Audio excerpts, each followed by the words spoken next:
August 23 ವಿಶ್ವವಿಖ್ಯಾತ ಮೈಸೂರು ದಸರಾ ಮಹೋತ್ಸವದ ಪ್ರಮುಖ ಆಕರ್ಷಣೆಯಾದ ಗಜಪಡೆಗಳನ್ನು ಅರಮನೆಗೆ ಬರಮಾಡಿಕೊಳ್ಳುವುದರ ಮೂಲಕ ಅದ್ದೂರಿ ಸ್ವಾಗತ ಕೋರಲಾಯಿತು.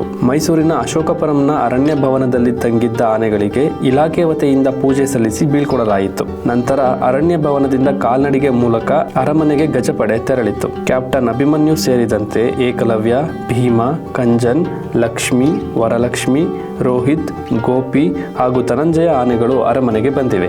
ರಾಜಬೀದಿಗಳಲ್ಲಿ ಸಾಗುತ್ತಿರುವ ದಸರಾ ಗಜಪಡೆ ಕಣ್ತುಂಬಿಕೊಳ್ಳಲು ಮೈಸೂರಿಗರು ಕಿಕ್ಕಿರಿದು ಸೇರಿದ್ದರು.